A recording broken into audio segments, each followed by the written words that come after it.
Narito tayo ngayon upang matunghayan ang nakakakilig, napaka-sweet at talaga namang sobrang inaabangan at talagang nagtitrending na istorya ni Kalingap Tata at Ate Marian love story. Sa pagpapatuloy nga ng ating istorya ay dahil pinuntahan ni Kalingap Tata si Ate Marian ay nag-usap na rin sila at mas nakilala nila ang isa't isa. Grabe at kitang-kita nga na kinikilig nga si Ate Marian kay Kalingap Tata. Si Kalingap Tata naman ay patuloy pa rin ang pagkikwento niya tungkol sa kanyang buhay nang sa ganon ay mas makilala siya ni Ate Marian. Ganon din si Ate Marian, talagang tinatanong niya rin si Kalingap Tata at si Kalingap Tata ay tinatanong niya rin si Ate Marian nang sa ganon ay mas marami silang mapag-usapan at makilala lalo ang isa't isa. Kaya ako napunta dito sa diet. Hanggang ngayon, tuloy-tuloy na rin pag sa charity ko dito. At bihira na lang umuwi sa amin pag bakasyon na lang. Nung nakarang bago lang ako umuwi sa amin sa Mindanao. Nung namatay yung nanay ko. Nakalungkot nga na. Condolence po. Salamat na wala na yung nanay ko. Masakit sa hindi ko sana matanggap pero kailangan natin tanggapin na ang buhay natin ay ilaman sa Diyos. Condolence po. I think gabi ang lang. Kamay mo. Ikaw, kumpleto ba yung mama? Kumpleto ba yung pamilya? Yung mama po ko, OFW po. OFW po yung mama. Nasa ibang bansa? Si papa mo? Ay, Mr. Papa naman. Ay, tama sinabi mo sa akin. Anong trabaho ni mama mo? DH po. Domestic helper po. Sa pagpapatuloy pa ng ating istorya ay kinuwento din ni Kalingap Tata kay Ate Marian kung anong history niya at kung paano siya nakuha sa Kalingap team. Talagang tuwang-tuwa naman si Ate Marian sa mga kinikwento ni Kalingap Tata dahil napakagaling nitong magkwento. Si Kalingap Tata naman ay kinuwento din ang kanyang journey at ipinagmamalaki niya din kay Ate Marian ang kanyang mga talents katulad na lang ng magaling daw siyang sumayaw, kumanta, kaya naman habang sinasabi niya ito kay Ate Marian ay talagang syempre kinikilig din si Ate Marian at mas lalong na-inspired at humahanga kay Kalingap Tata. Talagang habang patagal nga ng patagal ay mas lalo nang dumadami ang kinikilig kay Ate Marian at kay Kalingap Tata. Pagkatapos naman nito ay kinwentuhan pa nga ng marami ni Kalingap Tata si Ate Marian. At si Ate Marian naman ay kitang-kita lamang na nakikinig at nag-enjoy din sa mga bawat kwento, istorya at mga sinishare ni Kalingap Tata sa kanya habang nagkikwentuhan silang dalawa. Helper po. So, nagsusuporta naman sila sa inyo? Opo. Good term naman po. Tapos, ano rin naman po siyang mag-support. Maayos po. Maayos. Grabe, ang ganda pala pag namin buhok mo. Nakaganyan. Bagay sa'yo. Salamat po. Lalong gumaganda. Yes, salamat po. May nagsasabi na kamukha mo daw si Joy. Sino po? Si Joy Diwata. Kilala mo yun? Hindi po. May nagsabi na kamukha mo daw. Ang dami po sasabi kamukha ko daw. Sino? Hindi ko po alam. Ang dami po. Ang dami daw po ang kamukha. Sino kamukha mo? Hindi naman po sikat. Yung mga schoolmate lang. Mga schoolmate mo? Schoolmate lang po. Maraming nagsasabi na maraming na kamukha. Opo. Shinare din ni Kalingap Tata kay Ate Marian ang gusto ng mga tao kay Ate Marian. Sabi naman ni Kalingap Tata ay kaya daw talaga nagustuhan ng mga viewers si Ate Marian. Ito ay dahil napakaganda daw ng kanyang ugali at napakagaling niyang makisama. Bukod sa siya ay maganda na, mabait pa ang kanyang asal at talagang go with the flow lang siya palagi. Sabi naman ni Ate Marian ay okay lang daw talaga sapagkat extrovert naman siyang uri ng tao o gustong-gusto niya din talagang nakikipag-socialize at nakakamit ng mga bagong tao at kaibigan.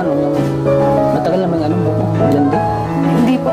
Nagpakulay lang po ako this last Christmas po. Bago po Matagal na yan. Yung bagay naman sa'yo. Thank you po. Pag umitik ka.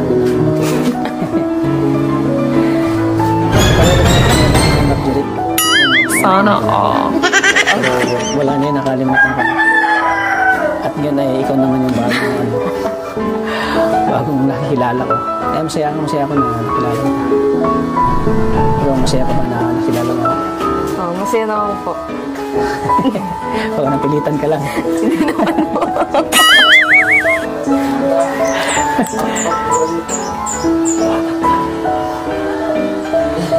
Ang ano pala dito na, ang tahimik pala ang lugar niyo? Opo. Tahimik po talaga dito. Masyado ano.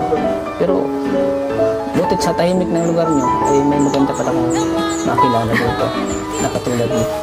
Sa pagpapatuloy pa nga ay kinikilig naman si Ate Marian. Ito ay sapagkat si Kalingap Tata ay talagang kino-compliment siya. Sabi pa nga ni Kalingap Tata sa kanya ay napakaganda niya daw talaga. Sabi naman ni Ate Marian ay marami din naman daw maganda sa kanilang lugar. Kaya natawa naman si Kalingap Tata. Sabi naman ni Kalingap Tata ay sa lahat daw talaga ng magaganda ay kay Ate Marian lang daw talaga siya nabihag. Kaya grabe at sobrang nakakilig na talaga ang dalawa at mas lalong dumadami ang kanilang fans. Tahimik po talaga dito. Masyado ano. Pero, butit sa tahimik ng lugar niyo, ay may maganda pala kung makilala dito na katulad niyo. Madami din ako po dito maganda. Pero parang sana ano pwede bang ano kita pag sunod na balik mo na dito? Ano ba? Kain tayo sa labas. Yun lang po yung problema. Di po ako masyadong nasama. Hindi ka masyadong nasama. Pag lalo pag ano masyadong kilala pa. Opo, yun. Ayun, dyan pala si si papa mo. Hello po, Tay. Magandang hapon po. Okay lang ba na kausap po si si Marian? Ayan, okay lang daw. Diyan pala si tatay, di ko napansin. Isang beses naman ay si Ate Marian naman ang nagtanong kay Kalingap Tata. Tinanong niya si Kalingap Tata kung sino ba ang nakapag-inspire sa kanya para maging charity vlogger o ano ba ang dahilan kung bakit siya naging charity vlogger. Sabi naman ni Kalingap Tata ay ang pinaka main reason talaga ay siya daw ay na-inspired. Katulad na nga lang daw kay Kalingap Val, kay Kalingap Rab at sa iba pang mga kalingap na charity vlogger. Gustong-gusto niya din daw kasi tumulong sa mga mahihirap dahil alam niya rin kung ano ang pakiramdam na maging mahirap. Kaya nais niyang tumulong at makapagpagaan ng ibang buhay. Talagang dahil naman dito ay mas humanga pa nga si Ate Marian kay Kalingap Tata dahil sa vision niya at pangarap niya para sa ibang tao. Ano? Parang takot ako eh. Kinabahan tuloy ako eh.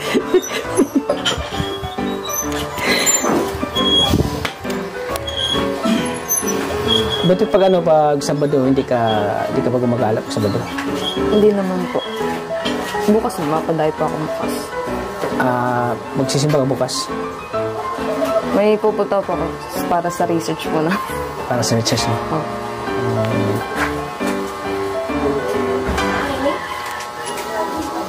Pero baka din po magsimba pag may time pa. Magsimba ka? Pag may time. Buti yun, pag every Sunday magsimba ka para laging may may nag-guide sa'yo. Talagang ngayon ay nanibago ako sa'yo eh. Tinabahan ako eh. Malay mo, hindi natin alam. Babago yung plano. Babago pa yung isip mo? Baka po. Ewan, baka. Siguro ka. Sana wala pang kasiguruhan. Pero, handa pa naman ako. Hanggang dito na lamang muna ang ating nakakakilig, napaka-sweet at talaga namang sobrang trending na istorya ni Kalingap Tata at Ate Marian. Maraming salamat sa inyong panonood. Hanggang sa muli. Bye!